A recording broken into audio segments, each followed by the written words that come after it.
That was telling. And welcome, Hoosier fans, to another victorious episode of the Assembly Call. As tonight, your Indiana Hoosiers defeat UMass Lowell 100-78 in kind of a sleepy, sluggish game at Simon Scott Assembly Hall, but it is a win nonetheless. Indiana got out of it without any injuries. So really, all things considered, as long as those two things happen, a win and no injuries, then you feel pretty good about these cupcake games. And obviously, there were some things that the Hoosiers worked on, some positives, some negatives, and we are going to break all of those down for you on this episode of the Assembly Call. I am your host, Jared Morris. I will be joined momentarily by Ryan Phillips and Andy Bottoms, my co-hosts. And let's begin tonight, as we always do, with our Hoosier Proud banner moment. And for me, the banner moment came in the second half. And there was a play where OG got the ball at the top of the key, drove and dished to Josh Newkirk, who made a three-pointer. And I thought to myself, you know, if we can do this, if we can have OG Anunoby initiating the offense at the top of the key, driving and dishing to Josh Newkirk for a three-pointer, is there anything our offense can't do? And if we even have this in our arsenal, how is anybody going to stop us? Because when you think about guys initiating offense for other people, OG is one of the last people that you're going to think about. He had an assist rate of 6.6% last year. Obviously a great defender, a terrific shooter, but he's still struggling to create offense for himself, let alone for somebody else. And when you think about shooters for Indiana, Josh Newkirk is probably the last one who comes to mind as a guy who's going to step out and drain threes. But knocked it down, a guy who only shot 20-some% against Pittsburgh, but knocked it down, looked good, and it just showed the versatility that this Indiana team has on offense. And I really thought OG in particular in the second half flashed his versatility. He had that play, the drive and dish. He had an offensive rebound put back, one of his now patented standstill threes. He had the step into a great spin move on a drive. So OG really showed his versatility in the second half. And I thought that play, it was just an example of just how versatile this Indiana team is, how many different things that they can do. And, look, we wondered a little bit coming into the season, how good would Indiana be offensively? And through two games so far, one tonight against not great competition and one on Friday against great competition in Kansas, the Hoosier offense has looked terrific, hitting triple digits both nights. Now, the defense, a little bit of a different story here tonight, and we will get to that on this episode of the Assembly Call here in just a minute. But tonight's banner moment is brought to us by our friends at Hoosier Proud, an Indiana-based brand by Hoosiers for Hoosiers. If you consider yourself a Hoosier, and not just an IU Hoosier, but someone who is proud to have roots in the great state of Indiana, then you need to check out HoosierProud.com. Connor and the team at Hoosier Proud offer a line of T-shirts and accessories that are unmatched for anyone who wants a unique, stylish way to display their own pride in being a Hoosier. In fact, we like their products so much that we even moved production of our Assembly Call logo T-shirts to Hoosier Proud, and you can find those right now at HoosierProud.com. And we did that because they produce high-quality work, care about their customers, and take pride in their Indiana roots like we do. Check them out at HoosierProud.com and use the promo code ASSEMBLY to receive a 15% discount on your entire order. That's promo code ASSEMBLY to receive 15% off at HoosierProud.com. All right, let's move the ball and get some opening thoughts from the rest of our team. We will start with Andy's Bottoms line, brought to us by Bracketology.fm. Well, it will likely surprise no one that I'm going to talk about Robert Johnson. I thought he was fantastic again tonight. 16 points, made all 5 of his twos with 2 of 6 from three-point range, 5 rebounds, 5 assists. Did have a couple turnovers, but just continues to. I feel like he and OG from a defensive standpoint, which, as you mentioned, the defense wasn't that great. I mean, those two are really the tone setters on defense. And when they really get locked in, as they did for a couple stretches as the game started to, the margin widened a bit. I thought those guys really, turned up the defensive intensity, and that was much needed on a night like tonight. Again, we've talked about plus minus a number of times, but he was plus 25 on the night. By a pretty good margin, the best on the team. So I thought another really good all-around effort from him. And if it wasn't him, probably it might have been Juwan Morgan again, who I know I brought up on the post-game show after the Kansas game. But I thought, just a lot of good all-around contributions. Doesn't need to be the star, score all the points. But I thought he did a little bit of everything tonight for a team that is going to need a guy like that. And again, they're trying to figure out who's going to fill Yogi's shoes and things like that. That's going to require a lot of contributions. I thought another good performance from him tonight. and really did a good job of not forcing the action, as I think he did in one of the exhibition games. But I thought he really stuck with it tonight, played under control, and played really well. Yeah, Robert was great, and especially in the first half, I thought he was one of the few Hoosiers really engaged, kind of going after loose balls, and really, I mean, he brought it for the whole 40 minutes tonight. So kudos to Robert. Let's go over now to Ryan and get his rant brought to us by thebiglead.com. Yeah, I think it's got to be James Blackman Jr. I thought that first half, sort of when the game was tighter than it should have been, and was sort of starting to feel uncomfortable because UMass was answering every single bucket that Indiana scored. He really stepped up and just started hitting threes, and also getting into the lane, finding gaps in the defense, and showing a much more mature offensive game, as we saw against Kansas as well. It was a much more mature offensive game than we're used to seeing from James. For much of his career, he's kind of been a perimeter guy who will occasionally, if he's got a wide open lane, drive to the rim. But now he's actually challenging guys off the dribble and getting in there and finishing strong, which is something we haven't seen from him with regularity in the past. So that's a great sign. He led all scorers on Indiana with 23 points, grabbed 7 rebounds also, which I thought was big, especially in some of those, especially for the up and down offense. They want to get, into fast breaks. And when those guards are rebounding, can just take it and go. That really starts to get Indiana into a flow that they want. He also had 3 assists. Wasn't as great in the second half. Just wasn't hitting his shots the same way as he was in the first. But that first half performance really stretched the game, stretched the scoring, the score, and gave Indiana the lead they needed going into halftime to just sort of have the momentum and move ahead and settle in.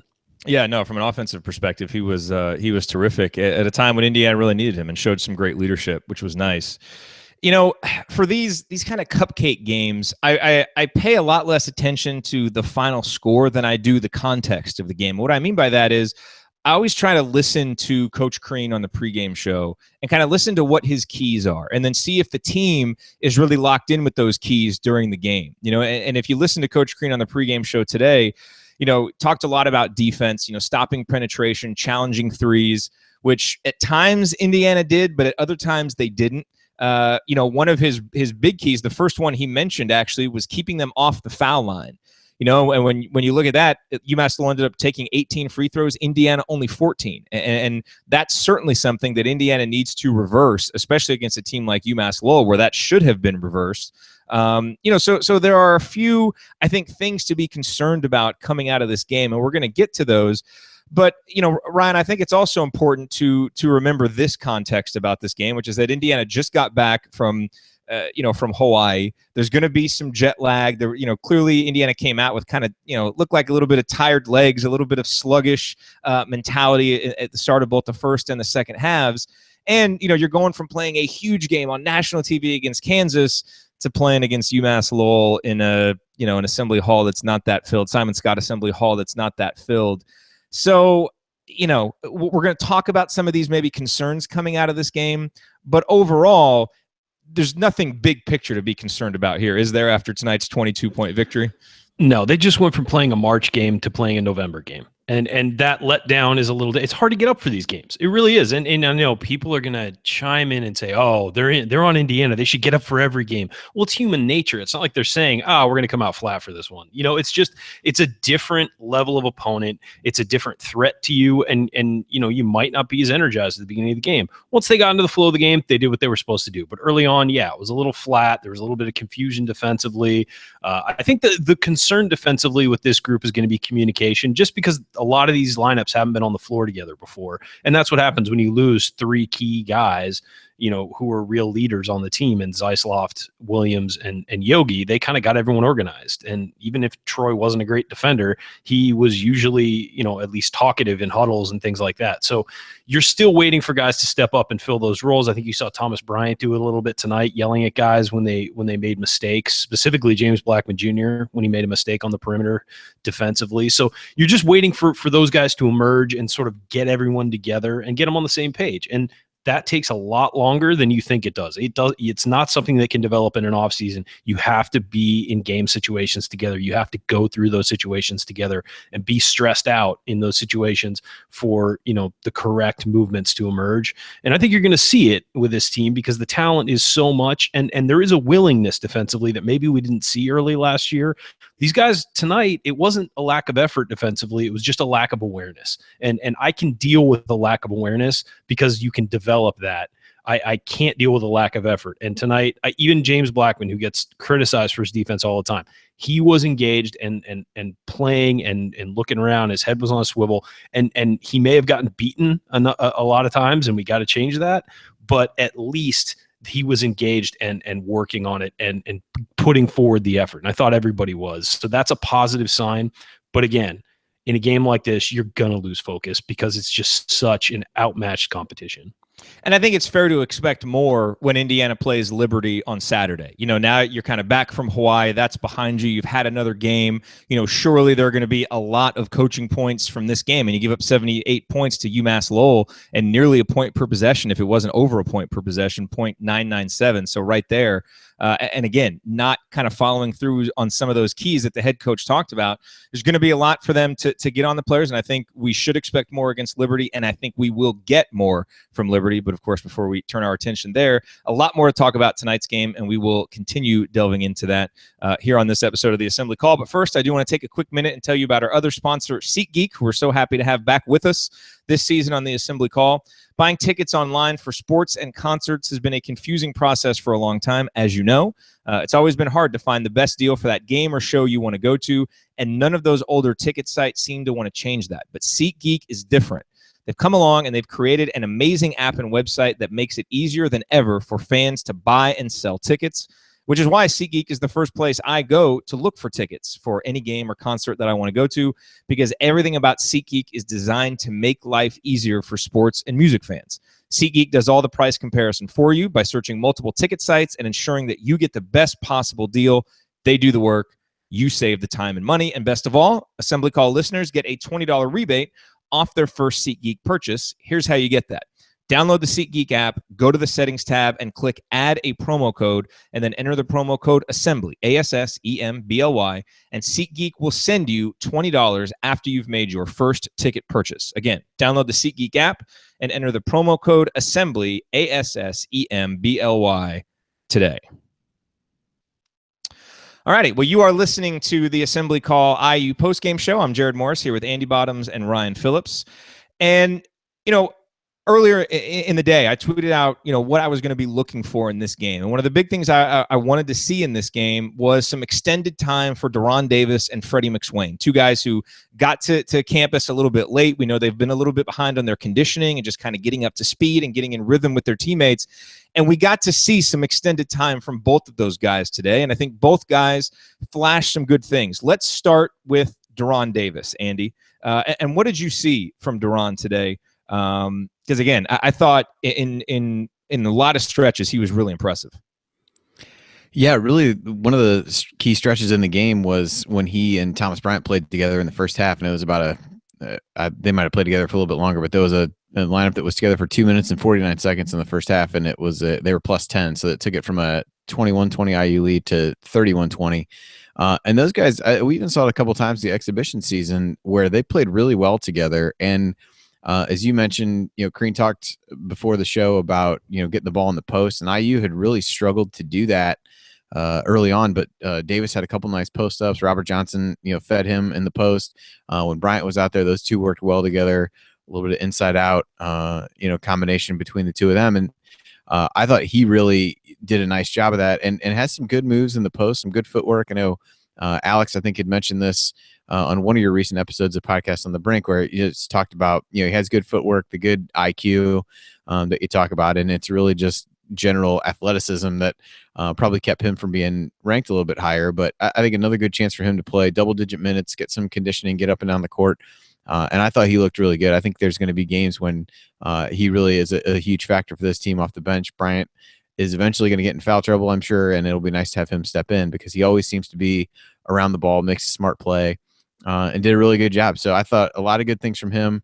Agree with you. While these games from a aesthetic standpoint or from a fan standpoint aren't always as competitive as we might like.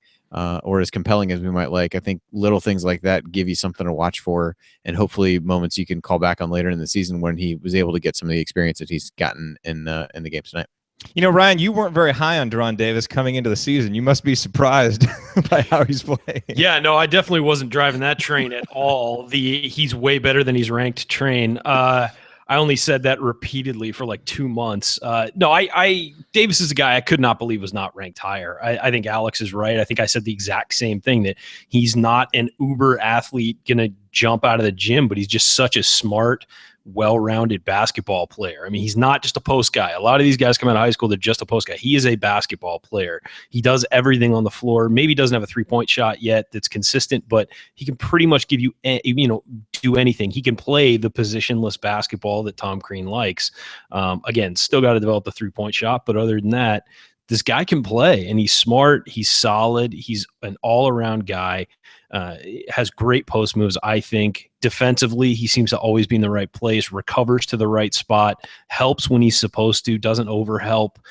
Just stuff you can't really teach a guy that young, that sort of develops with years of practice at the college level. He's already got, and I think he is going to be a star for Indiana. I really do. And I think that tonight you saw the flashes. I think he's very strong. He's solid, and he's a smart basketball player, and he's going to take advantage of the minutes where he gets them. I mean, he only had 12 tonight. I was expecting maybe a little more run for him, but I also agree with Andy that stretch where he and Thomas Bryant were in there together, I wasn't sure how much they were going to play together this year, just because there's a lot of overlap in what they can do. But with Bryant's increased versatility and the fact that he can go out to the perimeter, you could get a really nice high-low situation going on with those two. And Davis can pass it too. I mean, he can pass it, he can handle the ball, and he can score. So he's a guy that Indiana fans should be very excited about. I think he was so underrated. And I think I called him the most underrated player in the incoming class nationally. And he was a 4-star and ranked in the top 50. So that should tell you how good I think he is. I'm not surprised at all by Davis looking good. I think that it'll be good to get him some experience in these earlier games and get him up to speed. So when they play teams like Butler and North Carolina and Louisville, he'll be ready to contribute some solid minutes. When I watch him, I oscillate between being reminded of Allen Henderson and DJ White with some of the things that he can do. And obviously he's not on their level yet, but in terms of the skill level and just what you kind of project, he's got that kind of potential. I really think so. He may not have the ceiling of an Allen Henderson, who's clearly one of the great players in Indiana history, but he's got that kind of ability, I think, to be mentioned in sentences with those guys. Well, the thing about him that I love is he's already got polish on him. He's not a guy who has to learn a whole lot, except for picking up the offense and maybe rounding out his jump shot. I mean, other than that, he is a polished player. And just, and the conditioning, of course. Yeah. And when you miss the summer, that happens. But again, I think that he's a guy who came to Indiana as a ready-made college basketball player. He just has to sort of get in the flow. Yep. Let's talk a little bit about Freddie McSwain as well. This was our first real extended look at him. And I thought we saw some of the good things that Freddie McSwain is going to bring, which is that when he's in there, he's going to be around the ball. I mean, he had 5 rebounds, had a couple of steals. I think you look at the box score, he was 1 for 9. His usage rate is going to be insane because of garbage time. I mean, the last couple of minutes, he was just taking it and going. And I guess you admire the aggressiveness, but I think we probably saw 8 shots tonight from Freddie McSwain that you will not see in a close competitive game. Long twos, some 3-pointers. I think it's okay against UMass Lowell for him to maybe take some of those shots and get comfortable out on the Simon Scott Assembly Hall court. But I'm pretty sure if he takes those against Michigan State, he's going to be pulled from the game because that's not what he is out there to do. But I think what Freddie McSwain can bring is when you need a 1 or 2 minute rest for, say a Juwan Morgan or an OG Anunoby, you can put Freddie McSwain in there and he'll be an energy guy and get you a rebound and get you a steal and do some of those things. And I think he's flashed some of that ability. And if he just plays within himself and doesn't try to do too much, he can carve out a valuable, maybe 4 to 5 minute a game role for this team. Andy, your thoughts on Freddie McSwain after seeing him for 10+ minutes tonight? Yeah, I mean, I would agree with what you said. I think you can tell he's still just very raw. Just in situations, you can see him thinking about what he's supposed to do. There was he had a steal, and then he felt like he should give the ball up, but he made a weird pass in the middle of the court that ended in a turnover of some kind. So he did have 3 turnovers. the shot is a work in progress for sure. Like you said, I think it's easy to let him take those shots this game. Although I do feel like after one of the ones in the first half, Crean actually did take him out. Now, whether he was due to come out or not, I don't know. But he had taken a couple of long shots in the first half and did come out. So I think from an energy standpoint, I mean, his rebounding rate has got to be pretty good. Certainly the exhibition games don't count, but when he got his first action in the second exhibition game against Bellarmine, he grabbed a lot of rebounds and 5 and 12 minutes or whatever it was tonight is good, and 3 steals. So I think activity level, athleticism wise, he's going to be fine, but I think he's still relying a lot on his raw athletic ability than actual kind of basketball experience. And I think that was not surprising based on what we thought coming into the season. I'm sure Ryan said that at some point on the show over the offseason. So just taking that material and running with it. But I think that's I think what you said is correct. These are going to be great games for him to get some additional experience and learn from. But best case in a Big Ten game, you could see him playing 8 minutes and giving you 4 rebounds and a maybe a putback basket or something like that. So good to see him out there. Seems healthy, but you can also tell he's still getting back into shape as well. Just some of the explosion that you see in some of the videos you don't quite see yet. But I think again there'll be games when he's going to make valuable contributions this year in a limited role. Yeah, I think that with McSwain right now, I think that the directive should just be Freddie, go in, be athletic, just go get the ball. He should never shoot a 3-pointer at this point. I'm sorry, I love the kid, and he's supposed to be just a great kid, but don't shoot a 3-pointer. If you're out there, there's a reason you're wide open, and his shot is just a mess right now, and they need to work on it.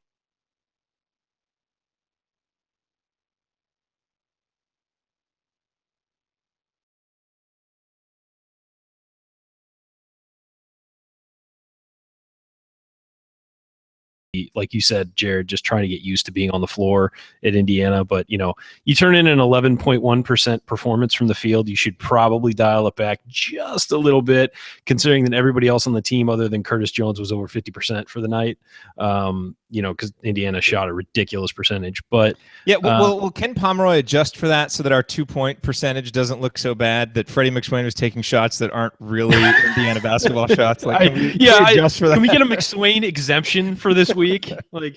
But yeah, no, he was just trying to force things up to try and get involved, and I get that, and that's fine in a game like this, as you said.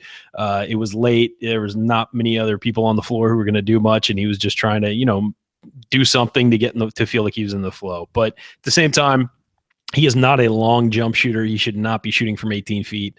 15 out, I would say, is a no-go zone for him. He should be in the paint, mixing up, grabbing offensive rebounds, putting him back in.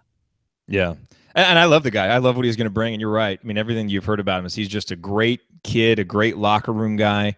And I tell you, that's one thing that I thought was really interesting that Tom Crean said on the pregame show when he was talking to Fish, is he talked about how much he likes this team's humility and how much they genuinely like each other. So there's clearly some, communication issues that they have to, get sorted out and get comfortable playing with each other.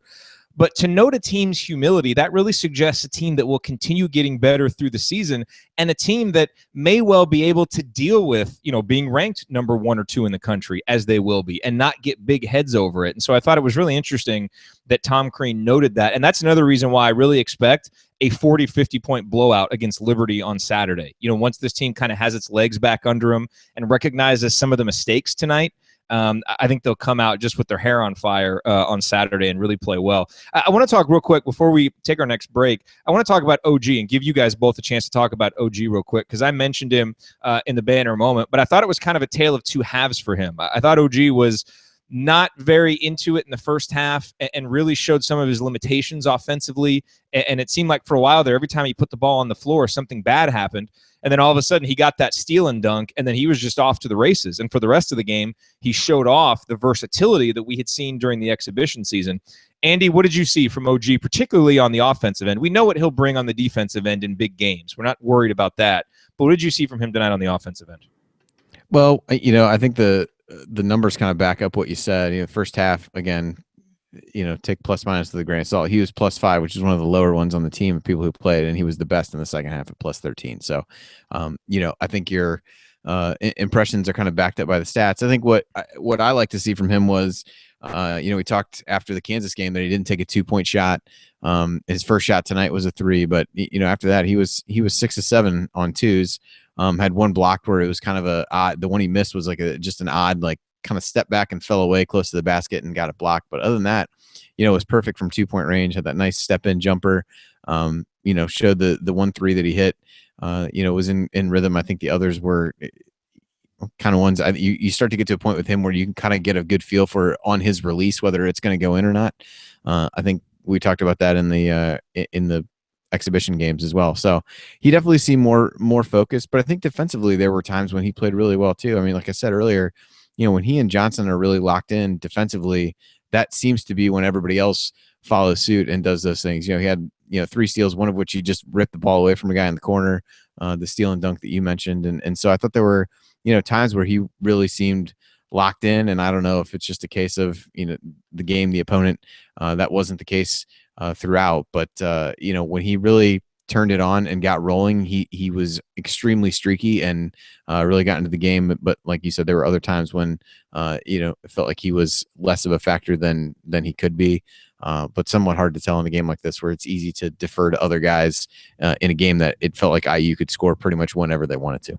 And Ryan, I don't know how long this will be a theme for this year, basically picking apart every move OG makes with a fine-tooth comb, but it clearly is the theme of the early part of the season.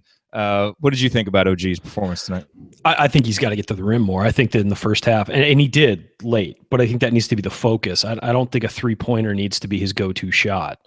He can make them, and he had a high percentage last year, and we've seen early in the exhibition games, he had a high percentage as well. But that needs to be when he's open off a reversal, not his default situation.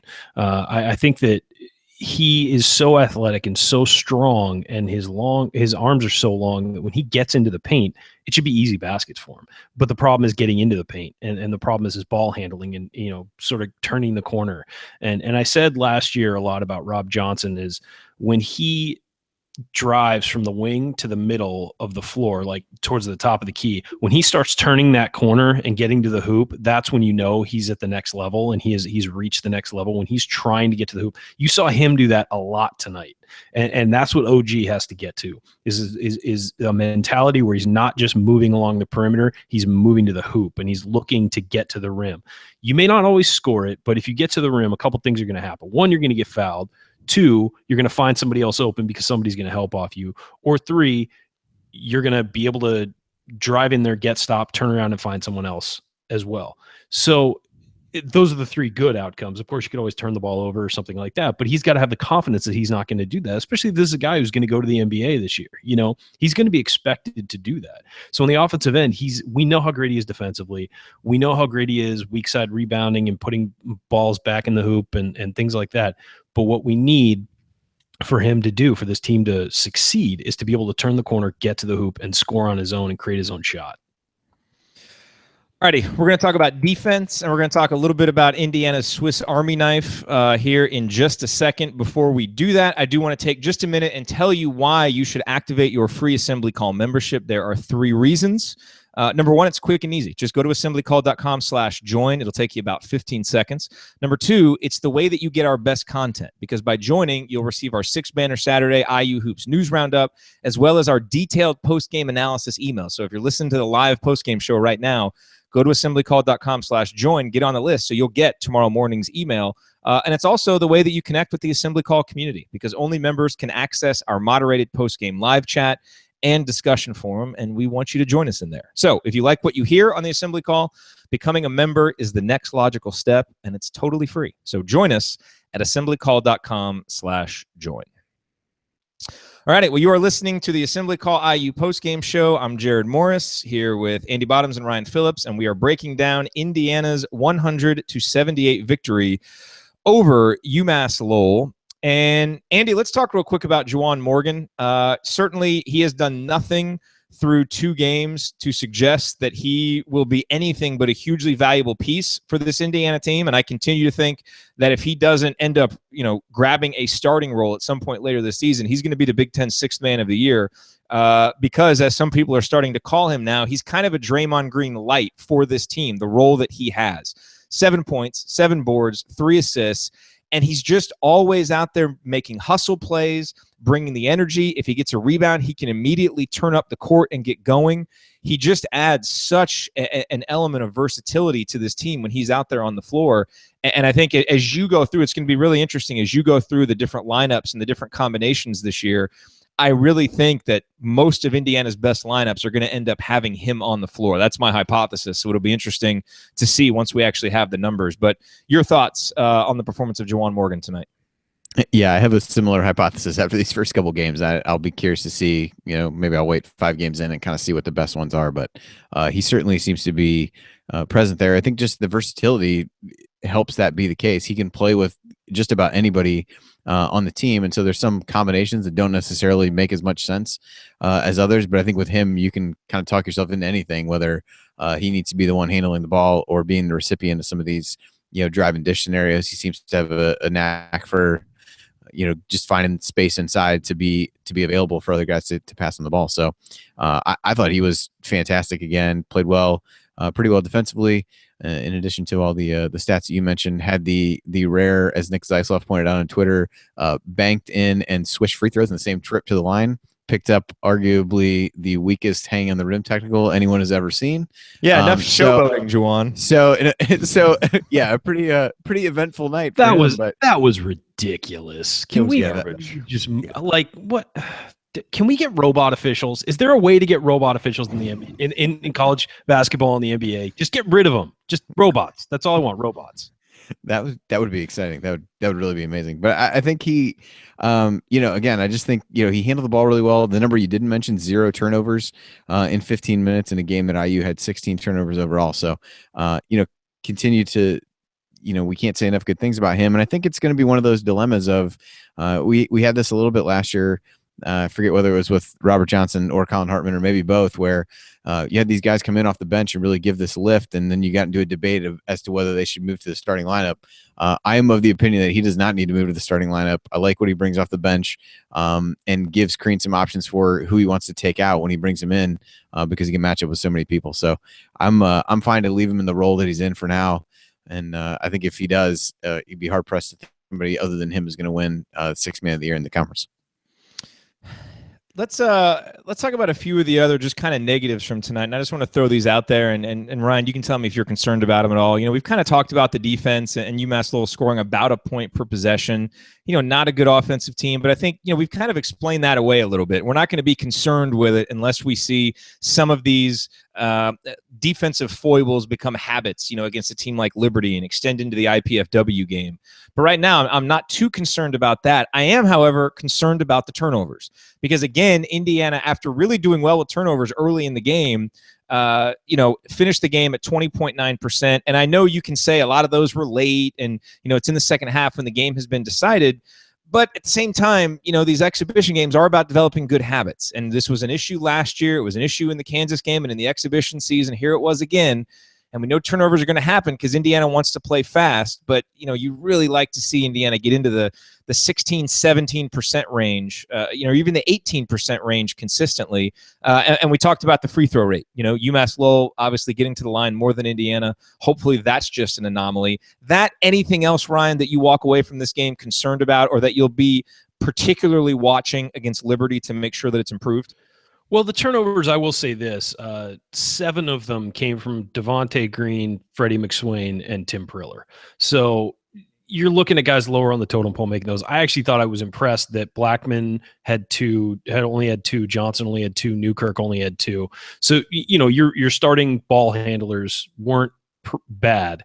It was the newer guys sort of towards the end, and Priller had one ridiculous one at the end, but anything Tim does is ridiculous. So he also had a great. Hey, by the way, let's give Tim Priller some credit real quick because that rebound tip in.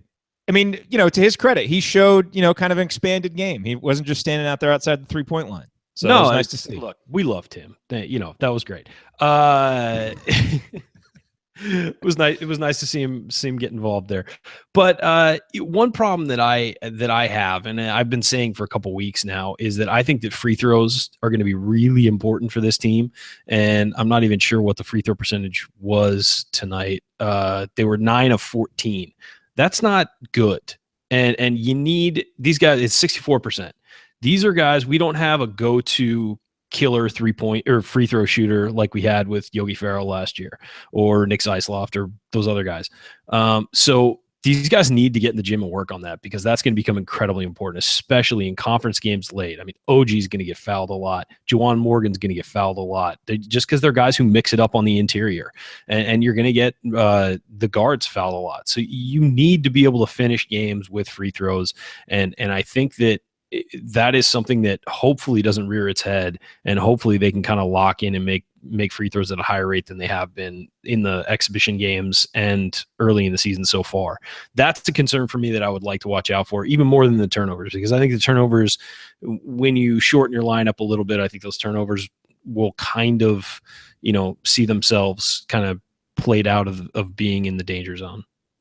Good point. And I will say also on the positive side, the rebounding was good for Indiana tonight, as it should be with this kind of a size advantage. But still, Indiana getting 45% of their offensive rebounds is a terrific number. And we can tell last year, Indiana compensated for the turnovers with great offensive rebounding. It looks like that may need to be the formula again this year, and it certainly has been through a couple of games. Andy, your thoughts on the defense and any lingering concerns heading into Liberty? I don't know if they're huge concerns at this point, because again, I just felt like IU approached the game in a way that was, well, I can just score whenever I need to, so everything else doesn't really matter, which kind of proved to be true. But the couple things on defense stand out. We talked a little bit about communication earlier. I think that continues to be a question mark as teams run different handoffs or ball screens, things like that out top. I think communication is one concern there, and then the other kind of leads to the other one that allows dribble penetration, and then we get guys over helping and gave up some open threes tonight. And I thought that was another area where UMass Lowell, the way they wanted to play, they ended up hitting 11 threes. No, that's IU. Sorry about that. They hit 9 threes though. So, shot over 40% from three. And, I felt like they got a lot of clean looks, in part because IU struggled to contain the dribble, either off the screens or otherwise. They didn't foul as much. Maybe they're a little gun shy from worrying about the Frank Mason effect of anyone driving the basket getting a foul call on the opponent. But little things, and I think in a game like this they don't really matter, so it's easy to gloss over. But I think not necessarily warning signs, but things to keep an eye on going forward. Yeah, and seeing some of Tom Crean's comments coming out of the press conference, he talked about some of the sloppy play, and just playing so many different combinations, and you'll get that. And I think that context is important. I want to talk about Thomas Bryant real quick, because I think it's important to watch some of these cupcake games with the right context with Thomas. I want to see if you guys agree with this. I feel like sometimes he struggles in these kind of games to kind of get in the flow consistently, because he's such an emotional player. And there's not much emotion, kind of in the gym. It's not, Kentucky kind of on the other side. It's, it's UMass Lowell. And I just feel like sometimes he struggles a little bit to get into these games. And so, I think it's important maybe to, as we watch Indiana go through this cavalcade of cupcakes, to keep that in mind, and maybe not to get worried when Thomas Bryant only scores 9 points and grabs 5 boards like he did tonight, because he had some good moments. But overall, I just think it's tough for him to stay fully engaged in these games, or at least it seems like it. But he certainly has shown no indication that he won't, step up and be there always for the big games. Ryan, do you get that same sense from him? And is that a concern at all, if true? No, not at all. I'm not worried about Thomas Bryant. If there are players on this team I'm worried about, he's about last on that list. He only played 22 minutes tonight. He wasn't going to get a whole lot of run against UMass Lowell. He was 3 of 5 from the field, so 60%. He missed a 3-pointer. He was 3 of 5 from the free throw line, 5 rebounds, 3 assists, only 1 turnover, 3 blocks. He was engaged, I thought. I think that there just wasn't a consistent effort to get him the ball in the post when he was down there, and that's fine because we're beating the pants off the other team. So it's you don't need to slow down and go half court offense, back to the basket, turn around, find something. But I think a lot of times Thomas got the ball in the post and he deferred to other guys and passed the ball around, and that's probably what he's been taught to do this year, is look for the double team, find the open guy, and he's been improving at that. I thought that the Kansas game, that was probably a point of emphasis moving forward to this game, was passing out of the post, because I thought there were some screw ups there that in the Kansas game and in the exhibition games, that there were some screw ups there, and I think that he needs to get better at that when he's going to be facing better competition. So he's the kind of guy who like an OG Anunoby or a Juwan Morgan can impact the game in so many ways when he's not scoring that it doesn't matter. You don't worry about his point total. Yeah, and and in stretches, he was able to kind of get himself going when he got those 2 blocks on consecutive possessions. Obviously, when he got the block and kind of stepped over the guy and ended up getting the technical foul. So he was able to kind of get there, but the energy just a little bit inconsistent from him, but it was inconsistent from a lot of guys. Last thing real quick before we move to last call, the other freshmen, we haven't really talked much about them. Curtis Jones, Devontae Green. Curtis Jones apparently is not going to score a point per minute this season as a freshman. Shocker. 17 minutes, only had 3 points tonight. I thought struggled to get as involved as he was against Kansas. Devontae Green, had a couple of or a few great dunks, some steals. Like what I saw out of him. Any thoughts on the performance of those 2 guys, Andy? No, I mean, I think it was, another good chance for playing time. Green had 4 steals in 10 minutes, which is pretty good. That led to, I think, directly to all 3 of his baskets, which were all dunks or layups. But I thought Jones, he didn't really force anything, only took 3 shots, a couple of those from deep, but did have a couple assists, just 1 turnover. So, I think they're going to have their ups and downs, and I guess I would rather they really step forward in the big games like they did against Kansas than in one like this. So no concerns. I think Green continues to be pretty intense defensively, but did have 3 turnovers. So the good and the bad with guys like that, which I think you're going to continue to see in games like this and in them in their first handful of games. And the thing about freshmen, freshmen are going to be inconsistent. And the nice thing about having a deep freshman class is as long as you can get 1 or 2 of those guys every game, you'll be okay. And tonight it was Deron Davis who really brought it, and Devontae Green, obviously, and they're able to make up for Curtis Jones not having a great game. And you'll always have an anchor off the bench, whether it's Juwan Morgan or Josh Newkirk, who can kind of be that steady hand. And so, the depth is obviously going to be a huge key for Indiana this year. Well, hey, before we go to last call, one more quick reminder that a great way to support the Assembly Call is by ordering your official Assembly Call t-shirt from HoosierProud.com. Go to HoosierProud.com and check out their selection of unique, stylish apparel that anyone with Indiana roots will love. And don't forget to use the promo code ASSEMBLY, ASSEMBLY, for 15% off. That works for our Assembly Call logo t-shirts, which you can find at HoosierProud.com, and anything else you buy. 15% off your entire order. The promo code is ASSEMBLY, and again, the URL is HoosierProud.com. All righty, well, you are listening to the Assembly Call IU postgame show. I'm Jared Morris here with Andy Bottoms and Ryan Phillips, and we are wrapping up here as Indiana defeats UMass Lowell tonight, 100-78. And it's time for our final thoughts. Last call. Ryan, we'll go to you first. My focus is going to be Tim Perler. 1 minute, he was 1 for 1 from the field, which is 100%, and had 2 offensive rebounds. What more can you ask for from a guy? Perfect in his 1 minute on the court. That's 2 rebounds per minute. Imagine stretching that over 40 minutes. I think it's time to get Tim in the game some more. All right. Andy, last call. Hard to follow up that insightful analysis. I don't know if perfect is what I would say. There was a turnover, but let's not delve too far into Tim Perler. I'm going to talk about Quentin Taylor. No, I'm just kidding. I think the thing that when you kind of look at the schedule, you had that the big Kansas game, and then you kind of break into the next section. So you've got these 4 games here where you can experiment with different lineups, try some different things out, give guys additional playing time. It's kind of tune-ups or building up toward that North Carolina game. And then you've got another few games against some pretty awful teams, and then you got the Butler game, and then you got a couple more bad opponents, and then Big Ten play starts, and you've got Louisville. So to me, this was kind of everything you would expect as you lay the schedule out. You saw a lot of guys get playing time. Crean mentioned a number of times just trying to play, different lineups and experiment with different combinations. I think gave everybody the chance to do that. The guys got their legs back under them a little bit as the game went, but nobody had to play too much. So, all in all, while we can nitpick a few things here and there, as you said at the open, nobody got hurt. Had some really strong performances from a number of guys. Almost everybody who played scored. And, I think just exciting in the sense they scored 100 points, but kind of a ho-hum win. And I think we're going to see a number of those given some of the competition in the preseason, but a good way to bounce back from the Kansas game and get everybody back on the court. And they got Liberty on Saturday, who actually played pretty well against VCU. I think it was last night. They won. They only lost by 5. So picked by a lot of people to finish second in the Big South. So maybe not quite as bad as UMass Lowell, but still in the 240s on KenPom as I look at it now. So don't everybody get too excited about the competition ratcheting up dramatically on Saturday, but another challenge and probably another chance to do some of the same things that they were able to do tonight. Yeah, UMass Lowell entering tonight 271st in KenPom. There are 6 teams remaining on Indiana's non-conference schedule with a worse record than UMass Lowell.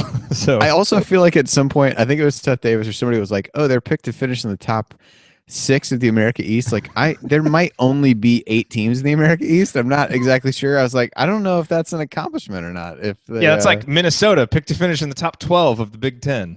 Yeah, I think there are 9. I think there might be 9 teams in the league. So, yeah, not great, but got to find something good to say about somebody. So yes, in our chat, Hoosier JJ says, "How addicted are we? We're here after a cupcake game." Absolutely. Hey, look, you're listening to the assembly call after IU-UMASS Lowell. You are an IU diehard, as are we, and we appreciate you for it. And obviously, we like to joke about just the cupcakes on IU's schedule because it helps us get through them, and obviously, hopefully, it improves in the future. But I will say, look, these games are on the schedule. We're going to continue making our jokes about them, but the games are going to come, and we're obviously going to be here on the postgame show talking about them. And if you're a diehard like us and like Hoosier JJ and everybody in our chat, you're going to be watching them.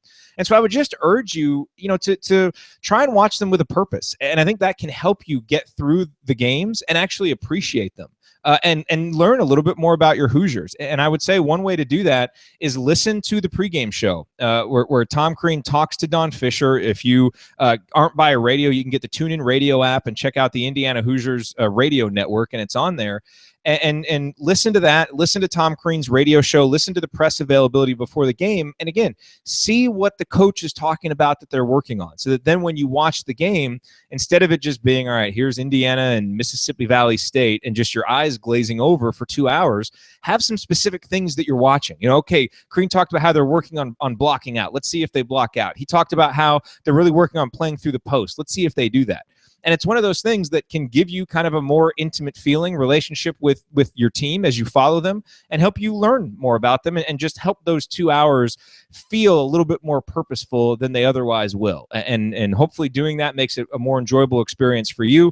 And then hopefully the administration wises up in future seasons and doesn't give us quite as many games like that where we have to kind of search for context and search for meaning. But I know that's what I do, and that's how I'm able to come here on the postgame show and be excited every single time.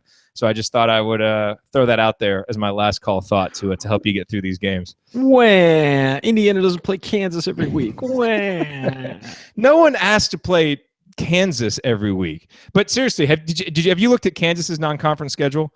Because that to me is like the model for what Indiana should do. A couple 200 opponents, a few in the 100s, and then otherwise some decent teams that are actually testing you. It's not too much to ask. I'm just teasing, but you know what? We're lucky to be able to do what we do. So whoever they play, I'll be here. I mean, it's never going to be perfect, and everybody's going to have complaints no matter what. But I think we're pretty lucky this year to get to do Kansas, North Carolina, Louisville, and Butler games in the preseason. Maybe that's just me having diminished expectations because of the last few years, but I think it's going to be a pretty fun preseason for us this year. No, it will be, and that is progress. But let's just take the next step of progress and get some of these lower ranked teams off there. All right, everybody, thank you for being here on this episode of the Assembly Call IU postgame show. We will be back with you on Saturday. Either of you guys know what time that game is on Saturday? I believe it's a 7:00 tip. 7:00 tip. Okay. So your Saturday night will be spent with IU Liberty. That game is on BTN Plus. So I believe Max Bielfeldt will be on the call for that game. So another reason to watch. And we'll be here afterwards on the Assembly Call IU postgame show and at halftime. Make sure you like us on Facebook. You can go to assemblycall.com/Facebook. It'll redirect you to our Facebook page. That's where we do our IU Hoops halftime report this year. So we hope that you'll join us over there. And we will talk to you all on Saturday. Go Hoosiers.